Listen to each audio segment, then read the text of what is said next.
Olá pessoal, bom dia, boa tarde, boa noite a todos. Espero que vocês estejam ótimos, preparados para mais uma videoaula. Nessa aula que a gente vai ver, um elemento meteorológico de extrema importância, porque ele é o principal, elemento de entrada de água, no sistema, então é a principal forma de que a água retorna da atmosfera para a superfície. O tema da aula de hoje é a precipitação. Então, espero que vocês estejam preparados. Meu nome é Marcel Carvalho Abreu e vamos para mais uma videoaula. Então, pessoal, precipitação, ela pode ser definida, como um processo pelo qual a água, na forma líquida ou sólida, proveniente da mudança de fase, atinge, por gravidade, a superfície terrestre. Então, qualquer forma de umidade presente na atmosfera que, em função das condições termodinâmicas, da atmosfera, se precipita,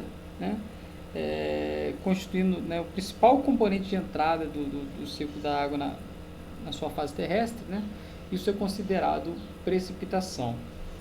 Beleza? Obviamente, como a gente viu nas aulas anteriores, antes de ocorrer a precipitação, alguns fatores, devem acontecer, alguns eventos devem acontecer. E entre esses eventos, a gente pode colocar a evaporação da água, em que o oceano é a principal fonte de evaporação da água, representado aqui nessa figura do canto inferior esquerdo, Então, o oceano, ao evaporar uma grande quantidade de água, essa parcela de ar úmida, ela vai subir na atmosfera. Existem basicamente três processos, responsáveis pela elevação dessa parcela de ar aqui na atmosfera, A gente vai falar disso na aula de hoje.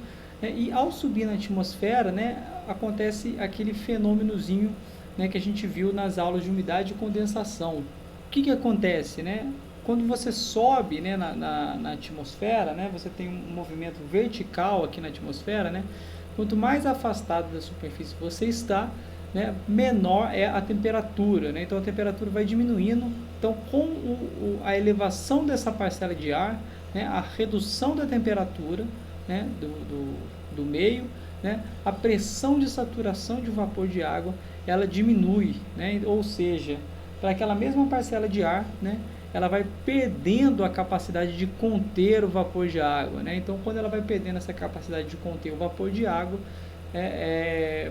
a partir do momento em que atinge a temperatura do ponto de orvalho, começa a haver condensação, E a condensação é o que vai formar, as nuvens, que a gente está vendo aqui nessa figura, Então, as nuvens são gotículas de água bem pequenininhas, que a gente consegue observar no céu, O vapor de água, ele é invisível aos nossos olhos, Se a gente, onde vocês estão aí assistindo esse vídeo, provavelmente há vapor de água, mas você não vê, Já a nuvem você vê, porque são gotículas de água bem pequenininha, E o que vai manter, a nuvem em suspensão, são as forças, as correntes de ar ascendentes, que vão manter essa nuvem, em suspensão, vão manter essas gotículas de água em suspensão.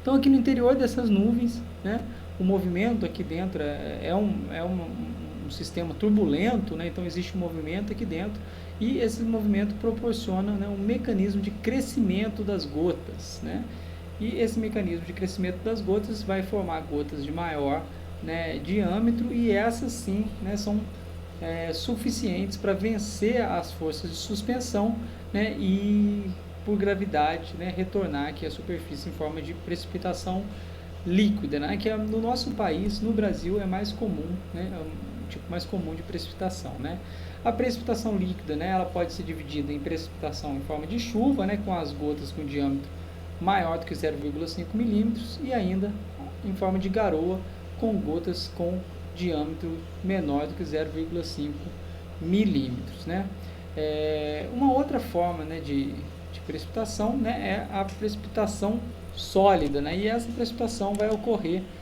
quando, ao invés de formar água, pelo processo de solidificação, ou de sublimação, a gente vai ter aí Então, através dos processos aqui de solidificação, né, ou sublimação. A solidificação é a passagem, né, do estado, estado sólido, né, seria a passagem do estado sólido, né. E as formas de precipitação, né, em forma sólida, né, é através de cristais de neve, né, em que o processo de formação é por sublimação, né, e o granizo são precipitações em que o estado do sólido é amorfo, né. Então a diferença entre a neve, né, são que os cristais de gelo são hexagonais, né, e granizo são formas amorfas de gelo, né. Então a precipitação em forma de neve, né, é a precipitação atmosférica em forma de gelo, geralmente com formato, né, de cristais hexagonais, né, e vai ser originada a partir do congelamento direto do vapor de água, né, suspenso na atmosférica, né, na atmosfera, né.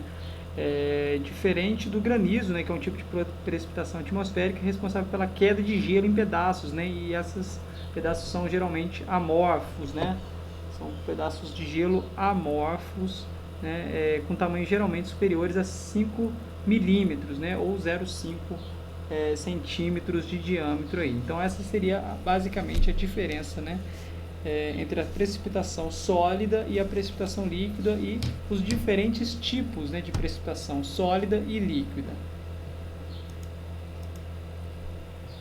Então, só para exemplificar, né, que algumas situações aqui, né, que a gente tem, né, a chuva, né, a formação de neve, né, aqui no canto superior direito, a formação de granizo no canto direito inferior, né, e aqui, né, no canto superior esquerdo, uma das consequências, né, da precipitação, né. A precipitação na forma de chuva ela é vital para a nossa sobrevivência na Terra, né? Basicamente todos os processos, né, todas as atividades humanas, né, dependem da água de maneira direta ou indireta, né? Por exemplo, a agricultura, o abastecimento de água, né, são atividades, né, de maior susceptibilidade, né, às oscilações, né, da precipitação, né?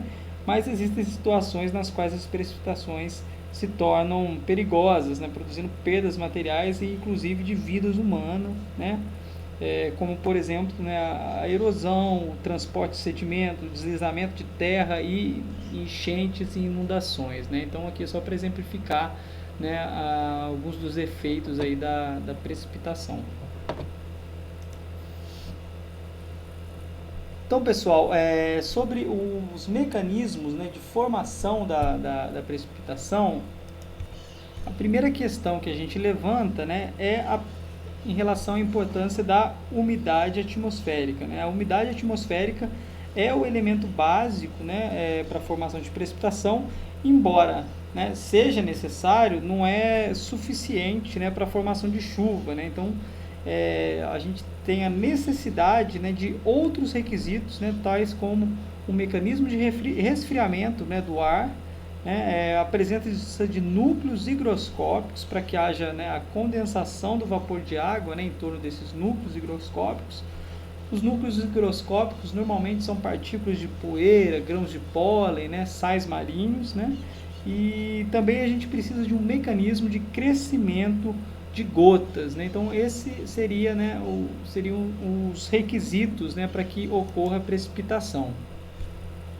Então, pessoal, o ar úmido, né, a gente viu lá na aula de temperatura do ar e do solo, né, que o ar se aquece da superfície, né, em direção à atmosfera, né? Então o ar úmido, né, presente nas camadas inferiores, né, próximas aqui à superfície, né, elas se aquecem por condução e sofrem ascensão adiabática, né, até atingir, né, uma condição de saturação, né. O que acontece então, né? Quando uma parcela de ar se eleva na atmosfera, né, a temperatura, né, nas camadas superiores da atmosfera é menor, logo a pressão de saturação do vapor de água ela vai ser menor, né, dessa parcela de ar, à medida em que a temperatura vai diminuindo, né, naquela relação exponencial que a gente viu na aula de umidade do ar, né, e quanto mais essa parcela for subindo, essa parcela vai perdendo a capacidade de conter o vapor de água, né, então ela vai chegando próximo a uma situação de saturação. Quando ela perde, né, essa capacidade de conter água, né, ela atinge uma temperatura que a gente chama de temperatura do ponto de orvalho, começa a haver a condensação, né, ou seja, o vapor de água, né, que contido na atmosfera se condensa formando minúsculas gotículas de água, né, que a gente chama de elementos de nuvem, que permanecem suspensas, né, devido às correntes ascendentes, né. Então a força de suspensão, né, dessas gotículas de água aqui, desses elementos de nuvem, é maior do que a força da gravidade, né, o que mantém essa parcela de ar, né, em suspensão, né? Então, quando a gente olha no céu, né, novamente, o que a gente está vendo são esses elementos de nuvem, né? São gotículas de água aí, bem pequenininhas, né? E a condensação acontece em torno desses núcleos higroscópicos, né, que são pólen, argila, cristais de gelo, partículas provenientes, né, de atividades industriais, sais marinhos e assim por diante, né? Dentro da nuvem, né, como a gente comentou também, a gente tem um movimento, né, a gente tem um sistema turbulento, né, então uma gotícula de água, né, ela vai, esse movimento dentro da nuvem proporciona, né, um mecanismo de crescimento das gotas, né, e esses mecanismos, né, podem ser divididos em mecanismo de colisão e coalescência, né. Quando uma gotinha lá está lá presente na nuvem e ela está em movimento, né, ascendente ou descendente, né, ela acaba se colidindo com outras gotas, né, formando gotas maiores, né. Muitas vezes, né, essa gota, né, pode até se partir, né, pode se desprender quando ela atinge uma gota menor, né. Então esse aqui é um movimento bastante turbulento, né. Já a coalescência, né, ela é o aumento das gotas da chuva, né, devido ao contato, né, de uma gota com a outra, né, por meio de colisão, né. Então esse aqui é o contato mais, é a forma mais efetiva e né, o mecanismo mais efetivo de crescimento das gotas, né, através da colisão e coalescência, né, que é o contato entre duas gotas, né, de tamanho menor, formando uma gota de tamanho maior, né? Então esse processo ele vai acontecer na nuvem até que essas gotas de chuva, né, atingem um tamanho em que a força da gravidade vence essa força de suspensão, né, e ocorre a precipitação, né? Então a força de sustentação se torna insuficiente, né, para manter, né, essas gotas de água no ar, né, em elevação, e aí elas se precipitam.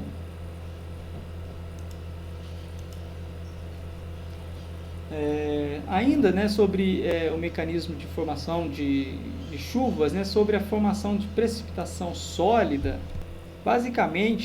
basicamente a formação de cristais, né, de gelo, né, de granizo, está relacionado, né, ao processo de transporte, né, de gotículas de água, né, das camadas, né, da base da nuvem, né, até as camadas superiores, né, mais altas, né. Isso está muito associado a nuvens de grande desenvolvimento vertical, né. Desenvolvimento vertical, né, ele pode ser representado pela altura da nuvem, né, onde eu estou passando o mouse aqui, né. Geralmente nuvens do tipo cúmulos nimbus, né, que são nuvens bem famosas aí pelas suas precipitações, né, a gente vai falar um pouquinho mais desse tipo de chuva, né, elas são bem famosas, né, elas têm um grande desenvolvimento vertical, né, então proporcionam, né, condições, né, para que essas gotículas de água elas subam, né, até níveis na atmosfera em que a temperatura do ar é inferior a 0 graus Celsius, né, então as gotas vão se congelar, né, e o aumento de tamanho, né, desses cristais de gelo, né, vai acontecer porque o gelo é altamente higroscópico, né, então elas atingem determinado tamanho, né, por essa formação de gelo, né, e vencem, né, a força de suspensão e precipitam em formas de cristais de gelo, né. Então basicamente está associada à temperatura do meio, né, em que as gotículas de água atingem, principalmente em nuvens de grande desenvolvimento vertical, como as nuvens cúmulos nimbus, né, que elas se precipitam, né, elas se formam rapidamente e precipitam rapidamente, né, conforme a gente vai ver, né.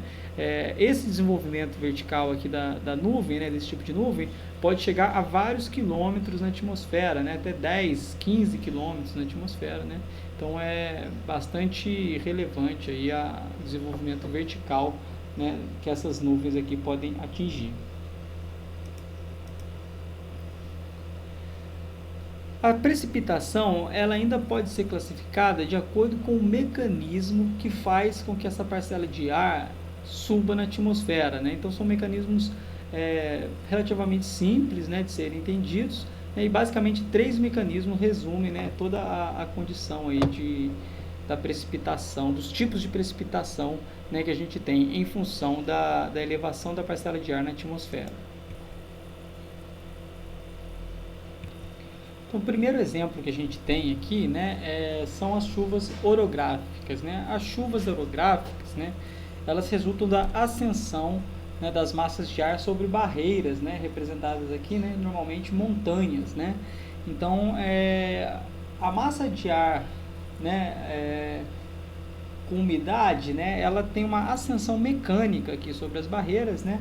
E essa ascensão mecânica aqui faz com que, né, o processo de condensação da água ocorra, né? Ou seja, ela está subindo aqui nas montanhas, né, se elevando na atmosfera, e aí aqueles processos, né, de redução da temperatura, redução da pressão de saturação de vapor, né, atinge a temperatura do ponto de orvalho, e aí ela se condensa, forma gotículas de água, os elementos de nuvem, né, que com o mecanismo de crescimento de gotas, né, vai ocasionar precipitação, né. Já as chuvas convectivas, né, nesse segundo exemplo aqui, né, as chuvas convectivas, né, elas são típicas de regiões tropicais, né, e equatoriais, né, elas são bem comuns no verão aqui no Brasil, né, embora, né, seja mais comum nessas regiões tropicais, né, e equatoriais, aí, em climas de região em climas temperados, né, no verão elas também podem ocorrer, né. Então, como que acontece, né, a elevação da parcela de ar, né, num sistema convectivo, né? Normalmente o aquecimento desigual, né, da superfície, né, ela ocasiona, né, uma diferença, né, uma instabilidade, né, termodinâmica, né, entre as parcelas de ar, né? Então uma parcela de ar que se aquece mais do que a outra, né, ela se expande, se torna menos densa, sobe, né, na atmosfera, dando lugar a uma parcela de ar mais frio, né, mais densa, né, que por sua vez vai se aquecer, né, gerando esse movimento convectivo, né? Então é um movimento de parcelas de ar com diferentes características termodinâmicas, né? Então o efeito disso, né, são nuvens de grande desenvolvimento vertical, né, que vão subindo ali na atmosfera, né, e aí novamente ocorre aqueles processos, né, com o aumento, né, da altitude dessas parcelas de ar, ocorre redução da temperatura, redução da pressão de saturação de vapor, formação de elementos de nuvem que, com o mecanismo de crescimento de gotas, né, geram os elementos de precipitação, né.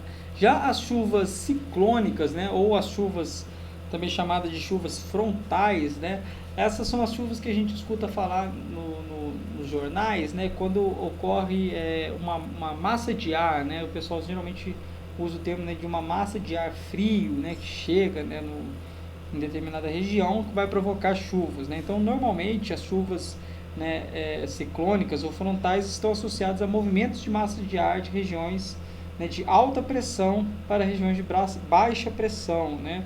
Então, e elas ainda podem ser classificadas como chuvas não frontais e chuvas frontais, né, como a gente vai ver logo mais, né. Mas só para adiantar, né, a chuva não frontal, né, é uma convergência horizontal de massas de ar quente e úmidas para regiões com baixa pressão, né. Então vai haver uma elevação, né, e resfriamento, né, dessa parcela de ar quente e úmida, né, e esses sistemas atmosféricos não são tão comuns no Brasil, né.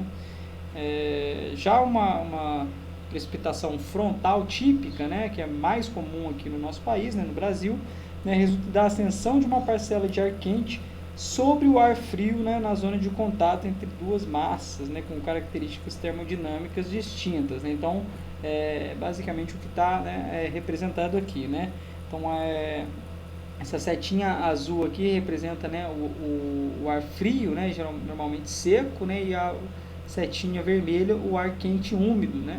O ar quente úmido vai se sobrepor, né, a parcela de ar frio, né, e seco, né? Então, basicamente é isso que acontece, né? Essa formação ocorre em regiões normalmente, né, de altas latitudes, né? E essas frentes, né, por exemplo, aqui na América do Sul, né, a região ali do sudeste da Argentina, né, possui uma importante função, né, frontogenética, né, ou seja, né, ela forma sistemas frontais, né, que chegam a atingir aqui a região sul do Brasil, sudeste do Brasil, né, provocando chuvas ciclônicas ou chuvas frontais, né. Então vamos detalhar um pouquinho cada uma, né, dessas chuvas aqui, né? As chuvas convectivas, né, novamente típicas, né, de regiões tropicais, são chamadas de chuvas de verão, né? São aquelas precipitações que ocorrem normalmente em dias muito quentes, né, com bastante calor, né? E o dia normalmente está bastante claro, né? E no finzinho da tarde ali o tempo fecha repentinamente, né? Tudo fica escuro, né? E se forma uma nuvem, né, de grande desenvolvimento vertical, né, como nesse exemplo aqui, né, nuvens cúmulos nimbus normalmente, né. Então essas nuvens se formam rapidamente, né, e toda a água, né, formada aqui, né, por condensação, ela se despenca, né, ela vai se precipitar de maneira muito rápida, né. Então essas chuvas convectivas, né, são uma forma bastante eficiente, né, do sistema, né, se livrar um pouquinho do estresse, né, sofrido pela diferença de temperatura, né. Então como que o sistema chega em um equilíbrio, né? Ele gera essas correntes convectivas, formam nuvens de grande desenvolvimento vertical que vão se precipitar, né, rapidamente, né, de volta para a superfície, né, uma chuva normalmente de curta duração, né, depois que elas ocorrem, né, normalmente você até vê o sol brilhar novamente, né? Então são chuvas de curta duração, normalmente com uma extensão local, né? Ela não atinge, né, grandes áreas em termos horizontais, né? E também alta intensidade, né? Uma característica dessas chuvas são as altas intensidades, né? A gente vai ver direitinho o que é uma intensidade de chuva, né? Mas só para adiantar um pouquinho, né? A lâmina precipitada, né, o volume de água, né, a lâmina precipitada é muito grande, né, num curto intervalo de tempo, né. Então normalmente, né, as chuvas convectivas estão associadas, né, a grandes, né, eventos, né, de enchentes, de escoamento superficial, né, e enfim, alguns incidentes mais trágicos também, né.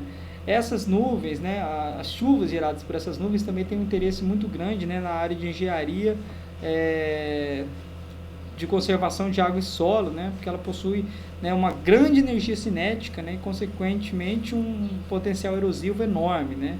Então essas chuvas são bastante interessantes aí para a área de engenharia de conservação de água e solo e também para as áreas de engenharia e construção civil, né, principalmente que visam, né, a construção de obras que conduzem água ou que acumulam água, né, por exemplo, barragens, terraços, né, bueiros, vertedores e assim por diante, né. Então são chuvas de bastante interesse.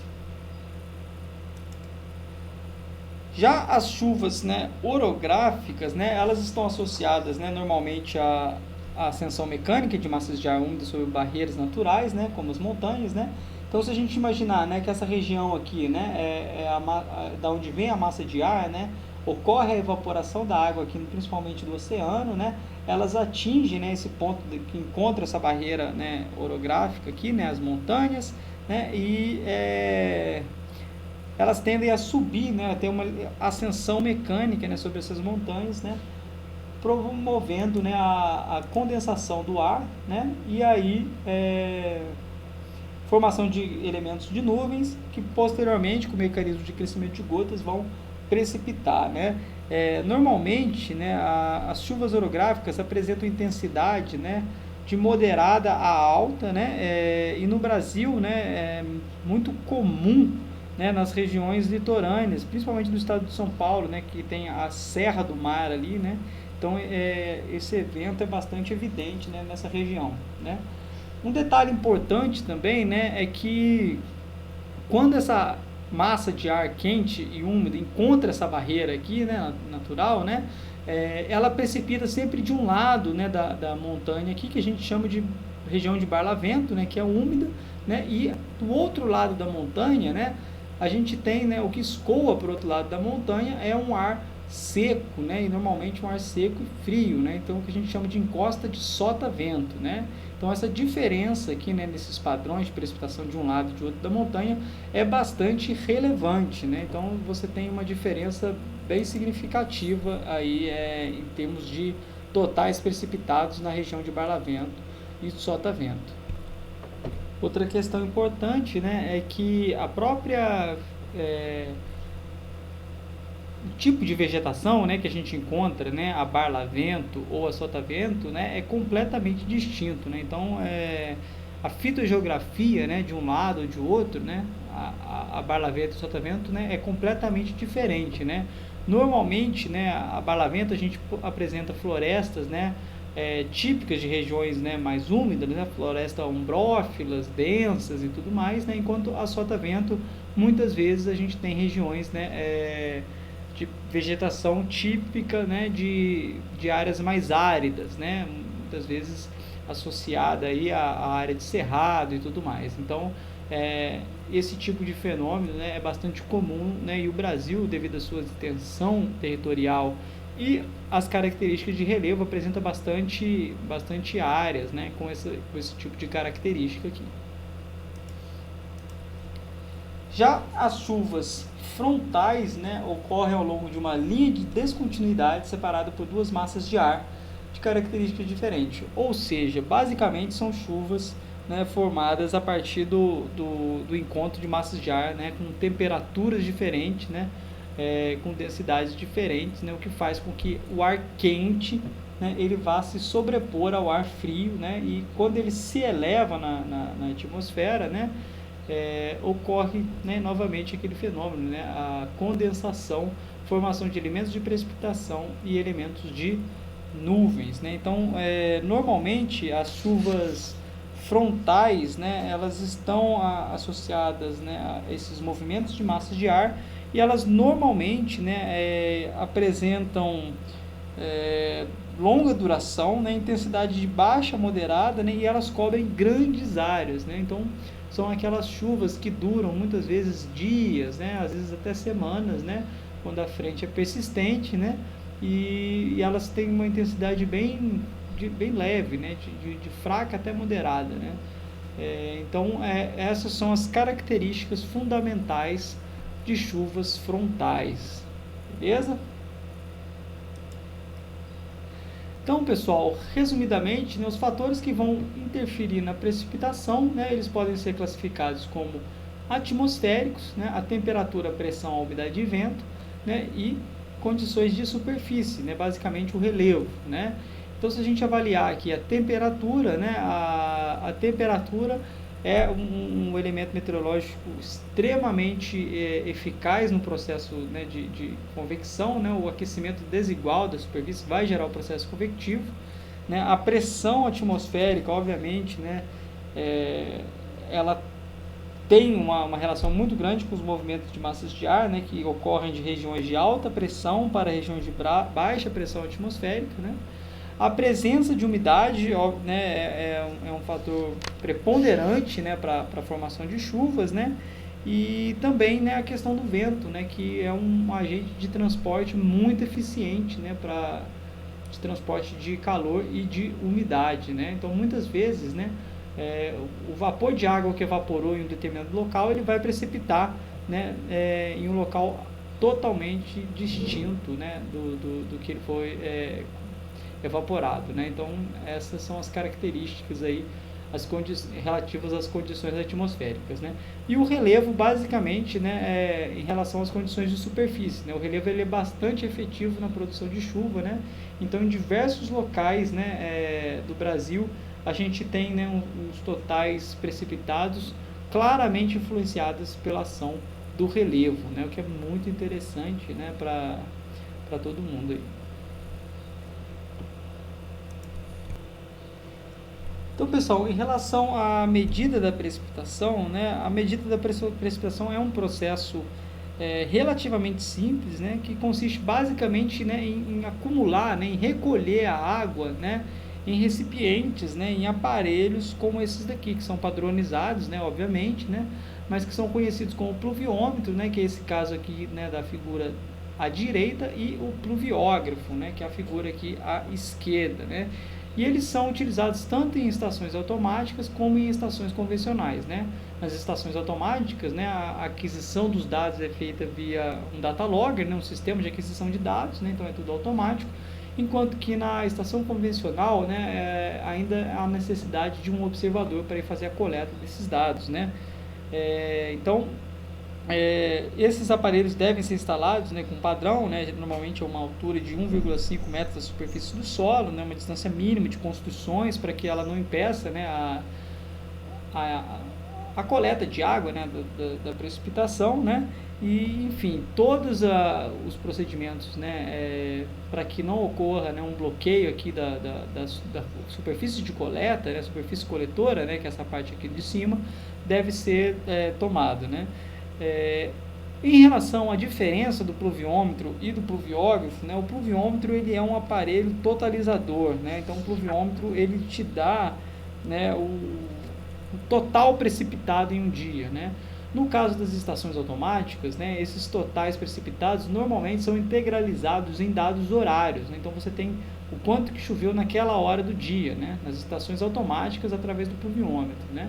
Mas nas estações convencionais, né, você tem apenas o total precipitado em um dia, então o observador vai sempre lá às 9 horas da manhã e coleta, né, o total de chuva, né, que caiu aqui dentro desse pluviômetro, né, ele abre uma torneirinha ali, né, e coleta, né, num recipiente milimetrado, né, então ele já tem direto ali a medida da chuva, né. Já o pluviógrafo, ele é um aparelho registrador, né, então ele funciona, ele tem um sistema aqui dentro, né, um dispositivo que funciona mais ou menos como aquela boia da caixa d'água, né. Então à medida em que ocorre a precipitação, né, esse sistema vai se enchendo, né, então vai modificar, né, essa boia que vai levantar esse sistema aqui de registro, né, então ela vai registrar a precipitação. Então toda vez que eu tiver uma linha inclinada nesse gráfico aqui, eu tenho ocorrência de chuva, né. Esse gráfico aqui ele tem uma escala vertical em milímetros e uma escala horizontal horária, né, no horário do dia. Então, os pluviógrafos, né, na verdade, eles apresentam uma vantagem aqui, né, que eles proporcionam, né, os registros, né, em uma escala diária, né, então você sabe a hora do dia em que a chuva começou, né, e a hora do dia em que a chuva terminou, e você consegue acompanhar a intensidade, né, quanto mais intensa for a chuva, né, mais linhas, né, inclinadas você tem aqui, né. À medida que ocorre a precipitação, né, isso aí é assunto de aula prática, né, mas é bom a gente contextualizar, né, à medida em que ocorre a precipitação, né, essa boia vai subindo aqui nesse recipiente, quando ela chega no topo, né, ele atinge o total aqui de 10 milímetros de chuva, né, esse recipiente é esvaziado, né, e essa pena registradora volta aqui à base, né, então você vai acumulando, né, os totais precipitados, tá? Então é assim que funciona o pluviógrafo. E também um detalhe, né, é que as medições da chuva, elas são medições pontuais, então elas são feitas naquele local específico, né.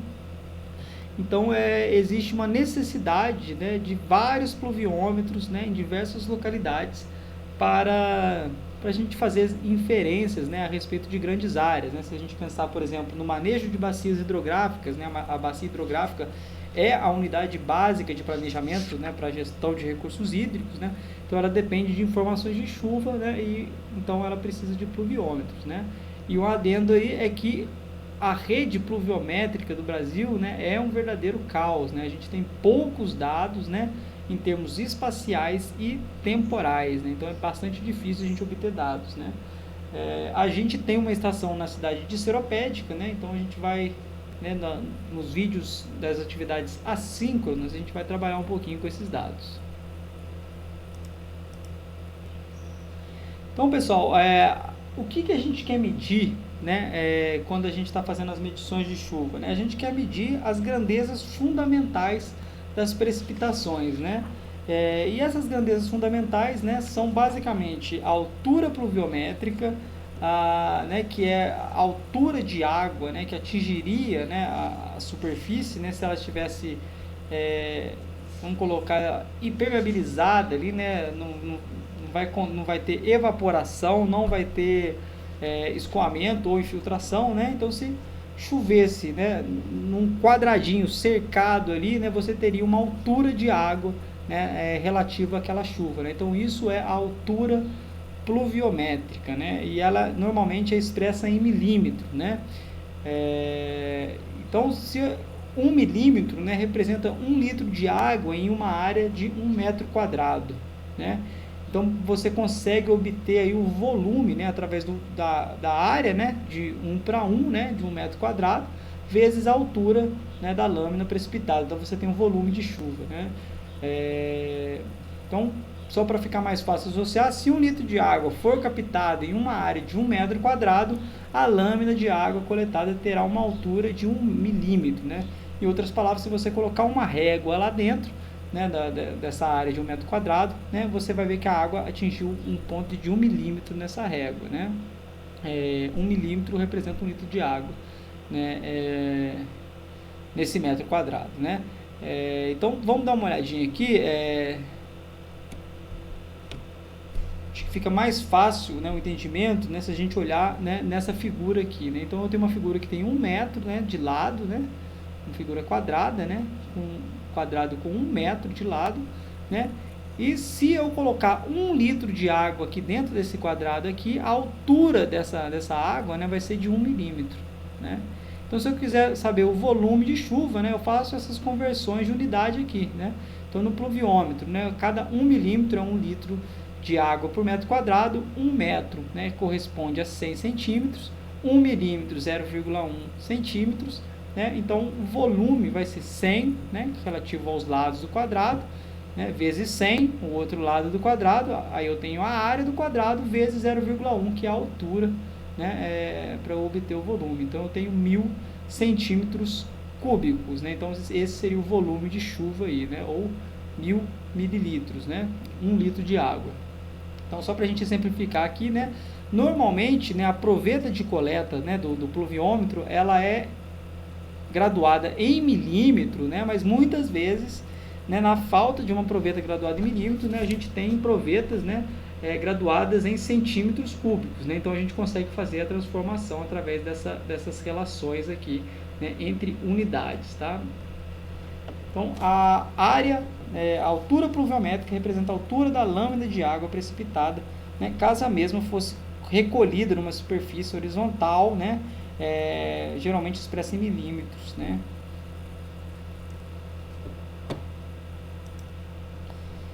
Já a intensidade, né, ela é a relação entre a altura pluviométrica, né, que choveu lá, e o tempo de duração, né, dessa chuva, né.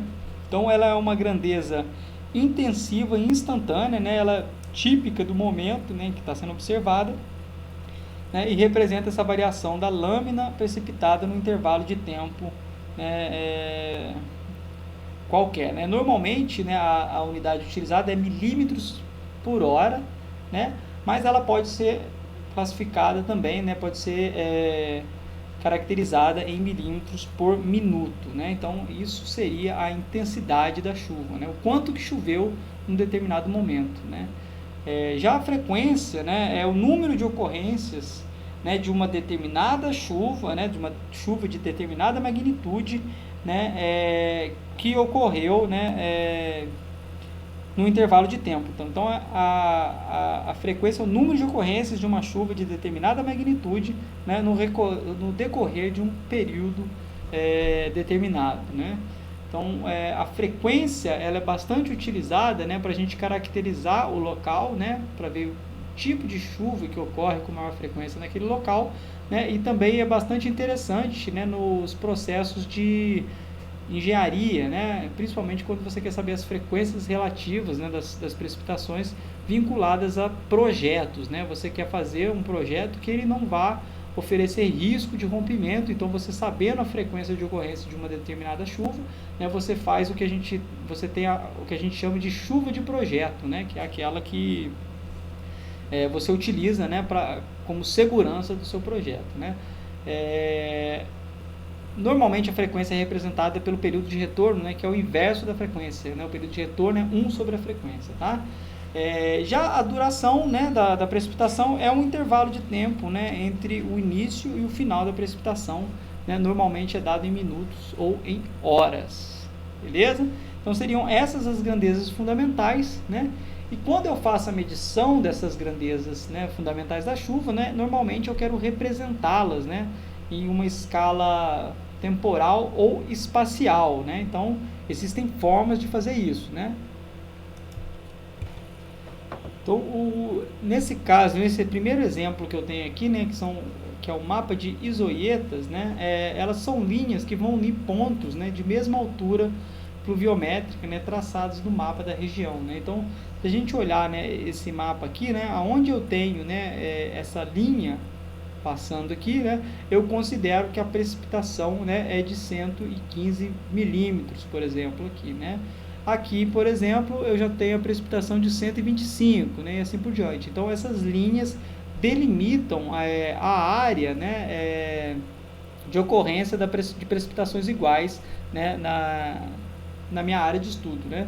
Então, isso aqui funciona mais ou menos como aquelas cotas, né, para quem já estudou topografia, né, aquelas cotas que a gente obtém, né, de altitude, né. Então, cotas iguais representam, né, níveis iguais, né, e aqui nesse caso a gente tem precipitações, né, iguais, né, representadas por essas linhas aqui, né. Então é uma forma bastante eficiente aí de representação, né, da precipitação. Uma outra forma, né, de representar a precipitação é através da média aritmética, né. A média aritmética, né, é um método bastante simples, né, da gente obter a precipitação média numa região, né, mas, por outro lado, é um método que vai generalizar, né, toda a variabilidade, né, da precipitação dentro da bacia hidrográfica, né. Então, para você obter, por exemplo, né, uma média, né, basta você simplesmente somar, né, as precipitações de todas as estações que você tem numa determinada área, né. Se você imaginar que essa área aqui, né, é a sua área de interesse, né, você soma, né, o total de precipitado nessas estações aqui e divide pelo número de estações. Então você tem, né, uma generalização de tudo que acontece, né, dentro dessa área aqui, né, através de um único valor, né. Então é um método bastante simples, mas ele exige, né, que para você caracterizar, né, ou reduzir toda a informação do que acontece aqui a um único valor, né, é recomendado, né, que você tenha uma boa distribuição de aparelhos, né, e bacias, né, ou áreas, né, com relevo plano, né, suave e um regime pluviométrico relativamente uniforme, né, o que é bastante complicado, né. Já o polígono de Thiessen, né, ele é um método que trabalha com a distribuição espacial das estações, né, sendo que a média é obtida pela ponderação do valor de uma precipitação, né, em um posto, né, qualquer, pela área de influência que desse posto tem, né. Então, essas áreas de influência são aquelas, né, obtidas nos polígonos formados por mediatrizes, né, dos segmentos de retas que vão ligar as estações, né. Então vamos lá, vamos dar uma olhadinha nesse mapinha aqui, ó. Eu traço uma reta ligando a estação 1 e 2, né, que é representado por essa linha aqui pontilhada, uma reta que liga a estação 2 e 3, representado por essa linha pontilhada, uma reta que liga a estação 3 e 1, né, e assim sucessivamente, né. Traço retas ligando as estações e depois eu traço as mediatrizes, né, essas retas que passam aqui no meio, né, da ligação entre as duas estações, né. Então essas mediatrizes vão formando polígonos e esses polígonos vão determinar, né, as áreas de influência, né, de cada estação, né? Então depois disso, né, eu faço uma média, né? Eu somo a precipitação de cada estação vezes a sua área, né? Eu vou somando precipitação da estação 1 vezes a área da estação 1 mais a precipitação da estação 2 vezes a área da precipitação de influência da estação 2 mais, né, a precipitação na estação N vezes a área de influência da estação N dividido pela área total. Então eu tenho, né, uma caracterização vinculada, né, à área de influência dessa estação, né? Então eu tenho um método um pouquinho mais preciso, né, e mais sofisticado, né, para representar de maneira mais fidedigna, né, a precipitação de uma determinada área. Então ele é um método, né, mais preciso, né, em relação à média aritmética, né, obter a média aritmética simplesmente, mas ainda assim ele apresenta uma deficiência, porque ele não leva em consideração influências, né, da orografia, né? Então se você tem, por exemplo, né, uma montanha, né, uma barreira orográfica em algum ponto da sua área de estudo, né, esse método não vai levar, né, essa barreira em consideração, né? As possíveis variações, né, da precipitação, né, relativo a essa influência orográfica, tá? Então essa seria uma limitação do método.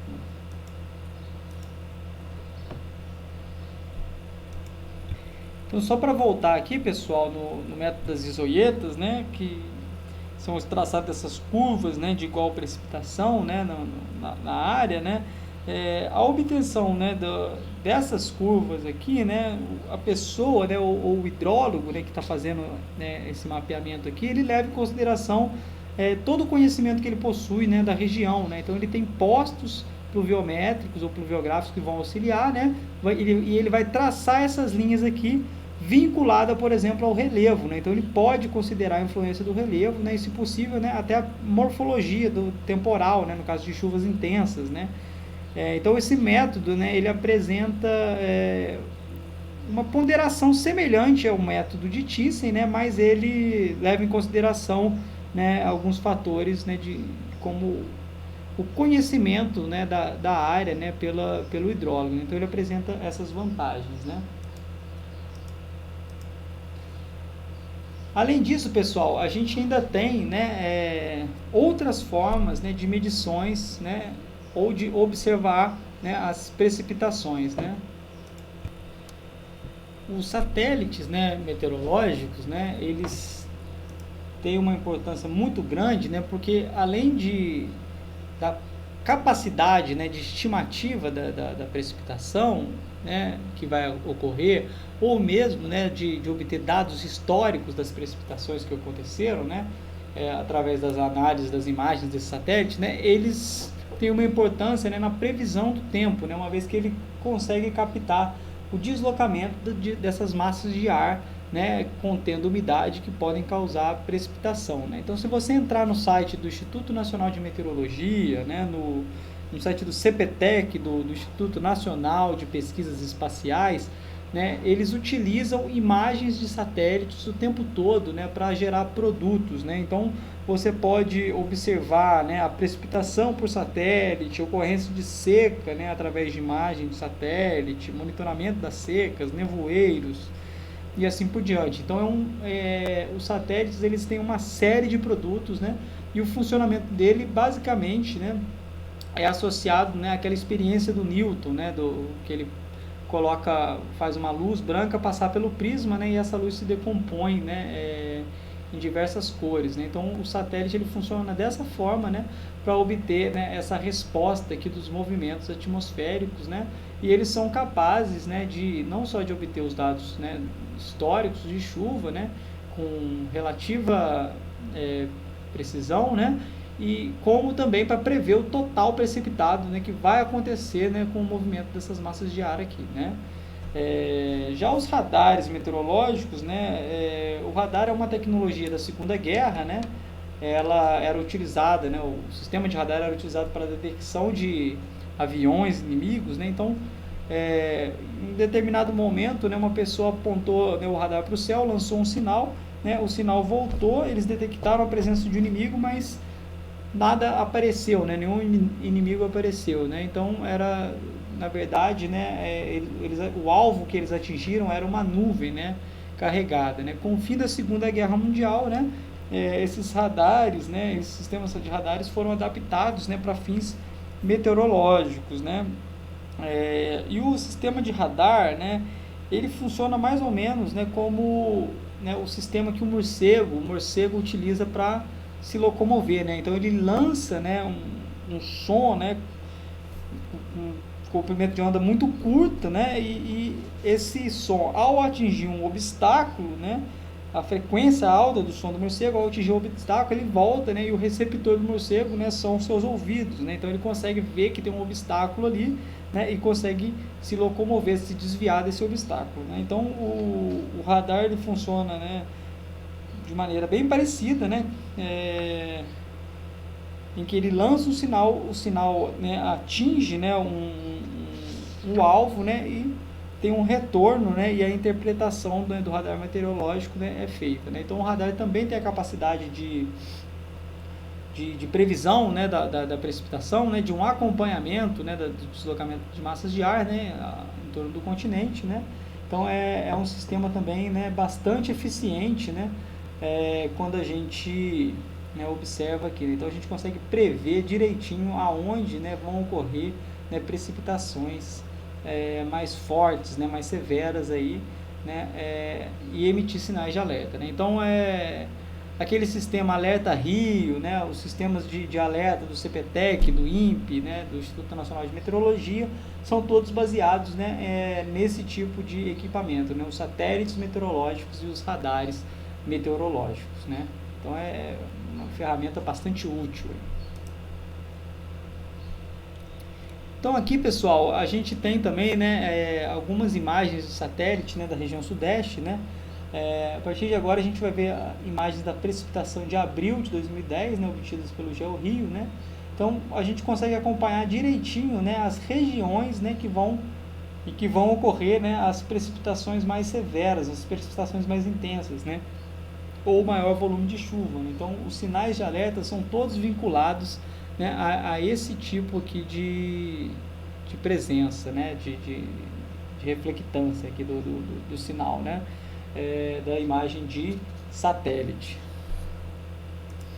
Então aqui para o mesmo dia, né, só que para a América do Sul como um todo, né, então a gente vê que tem regiões, né, em que não vai ocorrer, né, precipitação e regiões, né, em que massas de ar estão se deslocando, né? Então a gente tem todo esse movimento aqui, né, de deslocamento de massas de ar, né, para a América do Sul toda, né? Então é bem interessante, né? Isso aqui é bastante utilizado também para, no Brasil nem tanto, né, mas em países, né, que sofrem, né, com furacões, com sistemas mais intensos, né? Então esse tipo de imagem é bastante interessante, né, que você consegue observar a formação desses sistemas já no oceano, né, para se precaver aqui no continente. E aqui, né, a imagem de radar, né, para a gente observar, né, a diferença, né, do mesmo dia, né, em abril de 2010, né, e aqui no Rio de Janeiro, né, aqui no Rio de Janeiro, né, aqui às 21 horas e aqui às 23h45, né, do mesmo dia. Então a gente vê a evolução da precipitação. Se eu voltar, né, eu tenho exatamente a mesma situação aqui, ó. Então são ferramentas bastante interessantes para previsão do tempo, lançar sinal de alerta, e também são utilizadas, né, para a gente obter valores de chuva, né, que aconteceram, nos totais precipitados em regiões, né, onde eu não tenho dado observado em superfície, né, uma vez que esses dados, né, como eu comentei, eles são bastante escassos, né, a gente tem uma deficiência espaço-temporal, né, de dados, né, de chuva no Brasil como um todo, né, de dados hidrometeorológicos de maneira geral, né. Então aqui uma comparação, né, de uma imagem de satélite e de uma imagem via radar, né. Então a gente tem aqui uma diferença, né, entre os dois aqui. Pessoal, né, como a gente pode observar aqui, né, nessas imagens aqui, a gente vê que tem regiões em que a precipitação ocorre e regiões em que a precipitação não ocorre, né? Então isso aqui está vinculado, né, aquela nossa aplicação, né, de descrever, né, a nossa área de estudo, né, em termos médios, ou com polígono de Thiessen, né, ou com uma espacialização dos dados, né. Mas, na verdade, o que a gente vê é uma grande variabilidade dos dados de chuva, né. Então, essas aqui são estações do estado do Rio de Janeiro, né, de várias regiões do estado do Rio de Janeiro, né, e a chuva de abril de 2010, né. Então, é exatamente essa chuva aqui que aconteceu, né, nesse dia aqui, né. As observações feitas via satélite, né, e via radar, né, e as observações feitas em superfície. Então, repare, né, na variabilidade desses dados, né. A precipitação a gente considera ela como um acumulado, né. Então, essa precipitação aqui em abril é o acumulado do mês, né, e ele varia, né, desde precipitações superiores a 500 milímetros, né, que é o caso aqui da estação de Sumaré, né, a precipitações superiores a 400 milímetros, como na Rocinha, na Tijuca e no Jardim Botânico, né, até precipitações inferiores, né, a 200 milímetros, né, que é o caso aqui de Anchieta e Irajá, né. Então, a gente tem bastante variabilidade nos dados, né, e a gente está representando aqui, né, em forma, né, de gráfico de barras, né, mas se eu plotar isso aqui no espaço, né, essa diferença fica bem mais evidente, né. Então, a gente vai dar uma olhadinha nisso aqui, né, na representação espaço-temporal, né, dos dados de chuva, né.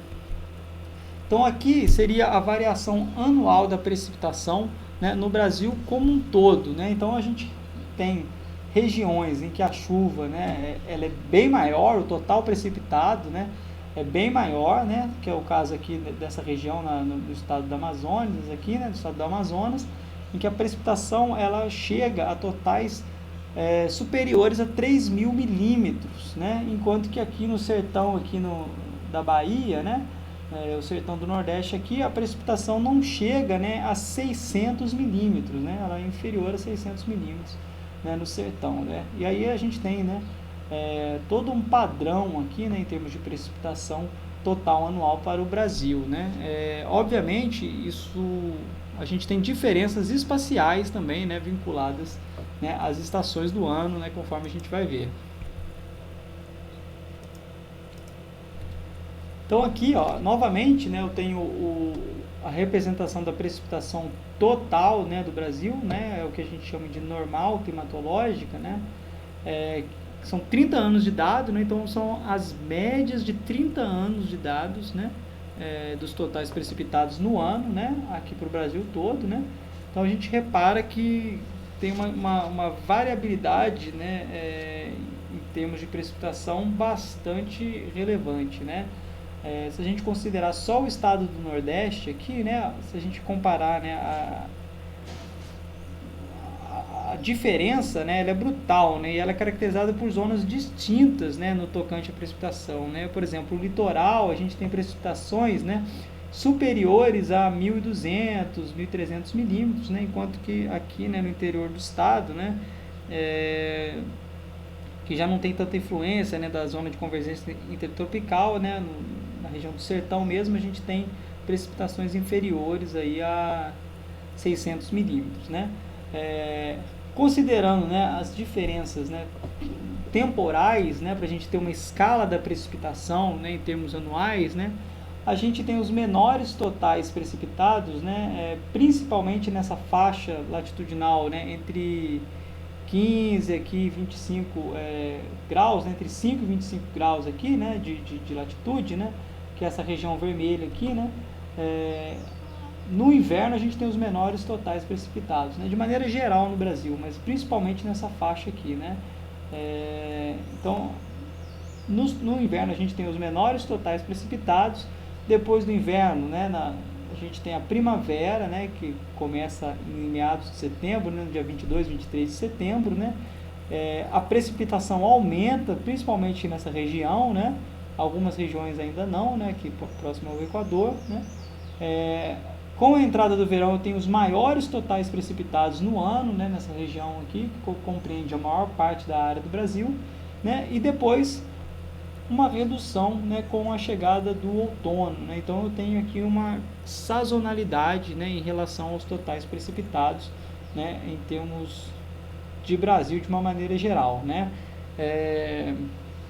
Mas se eu observar bem aqui, né, a região sul, né, que está inserida numa zona extratropical, né, podemos considerar assim, é uma região que recebe frequentemente, né, sistemas, né, ciclônicos aqui, né, com, por exemplo, as frentes frias, né, que vão atuar durante todo o ano, né. Então não existe um período seco característico na região sul, né. Se a gente olhar o inverno aqui, né, a região sul mantém aqui um padrão de precipitação relativamente constante, né, ao longo do ano, né. Então existe uma diferença aqui, né, em relação a essa faixa, né, latitudinal aqui que eu considerei aqui, né. Então uma das diferenças aí que a gente consegue observar.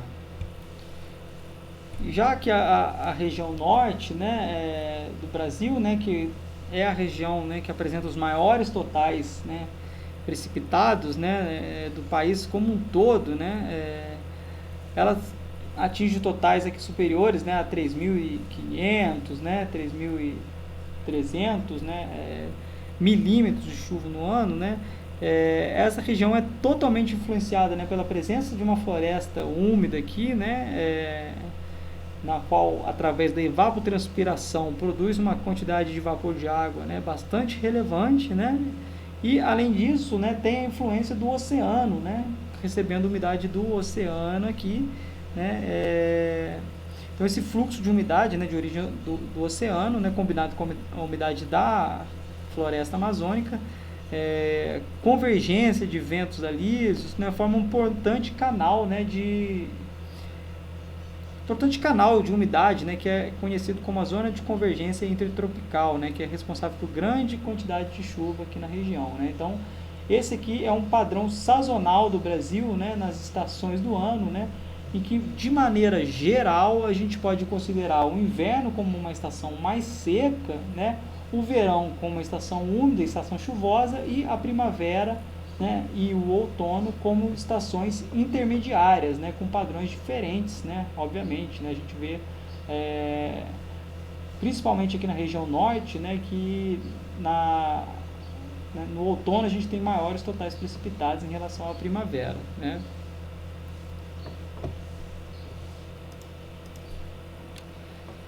Falando agora do Rio de Janeiro, né, estado, né, em que está a nossa querida Universidade Federal Rural do Rio de Janeiro, eu tenho a representação aqui de 2 meses, né, o mês de janeiro aqui nesse canto superior esquerdo, né, e o mês de julho no canto inferior esquerdo, né, representando aqui o verão e o inverno, né, no estado, né. Então reparem que as escalas de chuva são as mesmas para os 2 meses, né.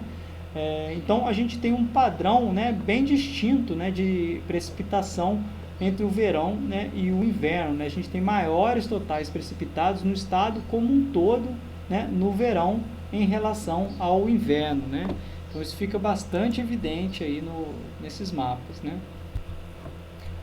Outra questão que a gente pode observar aqui, né, é em relação aos totais precipitados no mês de janeiro, né. Então a gente tem uma diferença, né, espacial aqui, né, principalmente em relação à região litorânea, na porção norte do estado, né, e aqui na porção sul do estado, né, com maiores totais precipitados aqui na porção sul, né.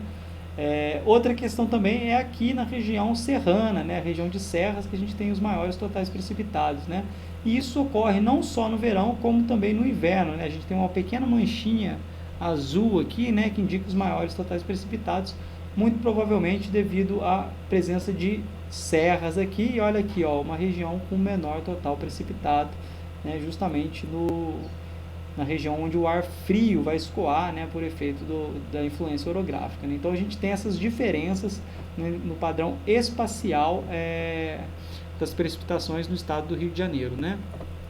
Essas figuras do lado direito, né, essa figura do canto superior direito, né, é a frequência relativa, né, em que ocorrem precipitações de diferentes classes, né, no mês de janeiro, no canto superior direito, e no mês de julho, né, no mês de inverno, no canto inferior direito, né. Então as classes de precipitação, elas são iguais aqui, né, ao longo do eixo X, né, e aqui eu tenho a frequência relativa. Então quanto maior essa barra for, né, indica a maior frequência de uma chuva, né, nesse intervalo aqui de classe aqui, né? Então repare que no verão, né, as maiores chuvas, as chuvas de maiores frequências estão nessa faixa aqui, ó, né, que varia aqui entre 150 até 330 milímetros, né, no mês de janeiro, né? Então olha só que discrepância, né? Enquanto eu tenho aqui até 300 milímetros aqui em janeiro, né, no estado do Rio de Janeiro, né? Se eu considerar, por exemplo, aqui a região do Nordeste, né, olha só, eu tenho em torno de 450 milímetros, né, 500 milímetros no ano inteiro, né, a variação anual da precipitação, né? Então eu tenho um total precipitado num ano, né, que é bem próximo ao total precipitado em um único mês, né, no estado do Rio de Janeiro, né? Então é uma discrepância muito grande, né? A maior frequência, né, observada é nessa classe aqui, né, que varia entre 210 e 240 milímetros, né? Então essas chuvas aqui são, né, as chuvas de maior frequência de ocorrência, né, no estado do Rio de Janeiro, né? Então se você for apostar aí, né, sobre a ocorrência de uma chuva, né, de um total precipitado em janeiro, né, a dica é apostar aqui entre 210 e 240 milímetros, né, que é a frequência relativa, né, de maior ocorrência, né? Já quando eu considero o mês de julho, olha o que acontece, né? As barras vêm todas para as menores classes de precipitação, né? Então ela vai variar de 0 a 10, né? Mas é uma frequência relativa bem baixa, e a maior frequência relativa está aqui, ó, na classe entre 10 e 25 milímetros, né? E vamos colocar, né, essas duas classes aqui como de grande frequência, né? Que vai variar de 25 a 40, de 40 a 55 e até de 55 a 70 milímetros, né? Mas com uma frequência relativa bem mais baixa, né? Então, se você fosse apostar, né, num total precipitado para o mês de julho, né, a dica seria apostar entre 10 e 40 milímetros, né, para ficar mais extenso aí a sua área de aposta, né, que são as classes de precipitação, né, que ocorrem com maior frequência relativa. Beleza? Então, pessoal, sobre a importância da precipitação, né, novamente, né, na região tropical, a chuva, né, ou a precipitação na fase líquida, né, é a forma principal pela qual a água retorna da atmosfera para a superfície terrestre, né? Se a gente considerar o manejo de bacias hidrográficas, né, a bacia hidrográfica, né, é a unidade fundamental do planejamento e gestão de recursos hídricos, né? É a principal fonte de entrada de água, né, na bacia hidrográfica, né? Após esse processo de evaporação, condensação, né, completando o ciclo hidrológico, né? E a quantidade e a distribuição das chuvas, né, que ocorrem anualmente em uma região vão determinar o tipo de vegetação natural, né, como a gente deu o exemplo lá das chuvas ali orográficas, né, nas regiões sotavento e barlavento, né, também o tipo de exploração, né, agrícola possível, né, em uma determinada região, né. O pessoal que fez engenharia de conservação de água e solo, por exemplo, né, por que a gente recomenda, né, que no topo de morro, né, sejam plantadas, né, culturas florestais, ou que você mantenha, né, a cobertura florestal nativa, né? Porque a floresta no topo de morro, né, ela vai interagir com a precipitação de tal maneira em que ela vai manter, né, a água no seu nível mais energético no sistema, né? Então o que isso significa, né? Através dos processos de interceptação, né, da água da chuva, né, pela copa das árvores, o escoamento da água pelo tronco, né, até atingir o solo, isso tudo favorece, né, a infiltração da água do solo lá no topo do morro, né? E essa água, ao infiltrar no solo, ela vai começar, né, o movimento da água no interior do solo, que é um movimento bastante lento, né? E ela vai atingir, né, o corpo hídrico lá no período de estiagem, né? Então você mantém a água no período mais energético no sistema, né? Se você considerar, né, um topo de morro, né, absolutamente sem cobertura, né, toda a água que chover lá em cima, né, no topo de morro, ela vai em alguns minutos, né, atingir o corpo hídrico, né, e gerando escoamento superficial de grande magnitude, transporte de sedimentos e assim por diante, né? Causando sulcos, vossorocas, né, ao longo do tempo, né, causando erosão hídrica, né, que é um problema bastante relevante aqui no Brasil, né? A erosão hídrica é a principal causa de erosão, né, do Brasil, né? Então, não só nesse sentido, mas também o tipo de exploração agrícola, né, possível, né, através do zoneamento agrícola, né, a necessidade hídrica da cultura, você levar em consideração, né, antes do plantio, assim como o próprio calendário agrícola, né? Você conhecendo o ano hidrológico, né? Ou seja, o início do período chuvoso e o final do período chuvoso, início do período seco e final do período seco, né? E o quanto que chove, né, em média, né, quais são as frequências relativas das precipitações nesses períodos, você consegue planejar, né, a sua exploração agrícola de maneira mais eficiente, né? Então, essa é a importância da precipitação, né, não só em conhecer, né, a distribuição espacial, mas também temporal, né, da precipitação. Então aqui a gente está resumindo, né, o caminho da água, né, até a torneira, né? Basicamente, né, pessoal, isso tudo está relacionado ao ciclo hidrológico, né, em que ocorre a evaporação da água nos oceanos, né, e evapotranspiração, né, da água, né, no continente, né.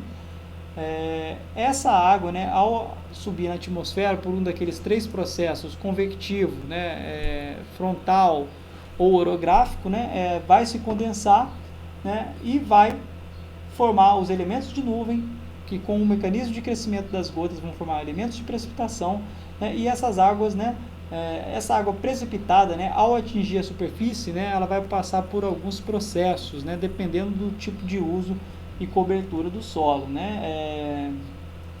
Então, o que acontece com essa água, né, é que ela vai atingir em algum momento, né, o corpo hídrico, né, e depois vai escoar, né, em direção ao oceano, né, ou parte dela vai ser evaporada, né, e assim por diante. Então é um ciclo bastante dinâmico, né. Então é interessante observar que na floresta amazônica, por exemplo, né, ela é instalada sobre uma imensa quantidade de água, né, que é o aquífero de Alter de chão, né, e essa vegetação, né, na floresta amazônica absorve a umidade do solo e do oceano e lança na forma de vapor de água à atmosfera. Então ela gera correntes aéreas aí são chamados de rios voadores, né? Então elas exportam chuva para longe, né? Principalmente aqui na região centro-oeste, né?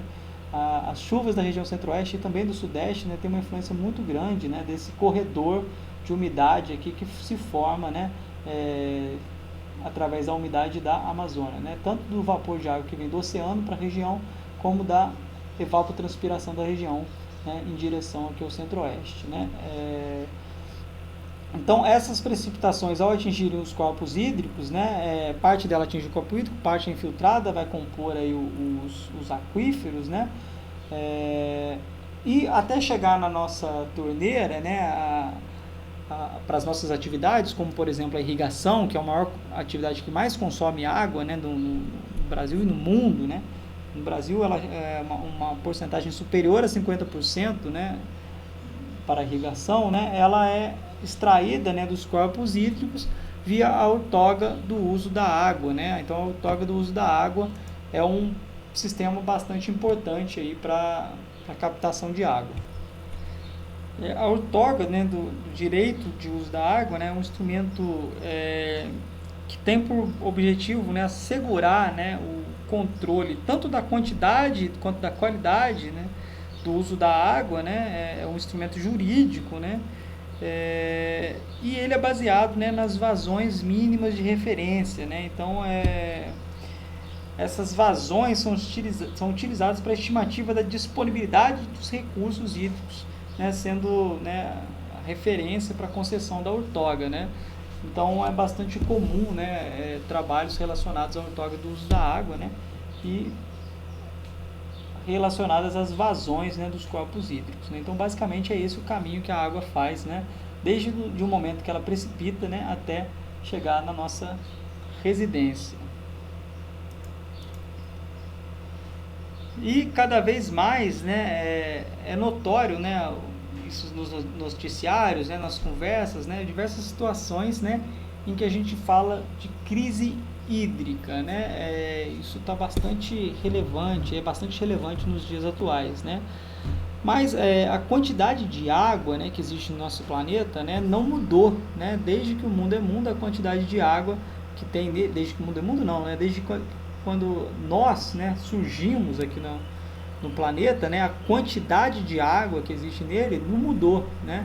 O que mudou foi a distribuição, né, espaço-temporal do recurso hídrico, né. Então, se a gente imaginar que a água, né, esse elemento tão fundamental para a vida aí, né, a partir do momento que você coloca um uso nele, né, você transforma esse elemento em recurso hídrico, né. Então, o que a gente tem, na verdade, né, é uma escassez de recurso hídrico vinculada, né, a uma modificação, né, na distribuição espacial e temporal, né, da água, né. Então, o que a gente vê, né, de maneira notória, né, é a degradação, né, da água, né, que não pode ser usada mais como recurso hídrico, né. Então, isso é o que caracteriza, né,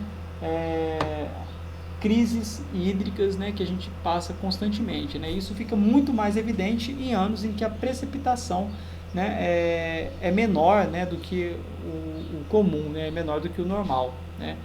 Então, basicamente é isso. Então, pessoal, o que eu tinha para a aula de hoje era isso.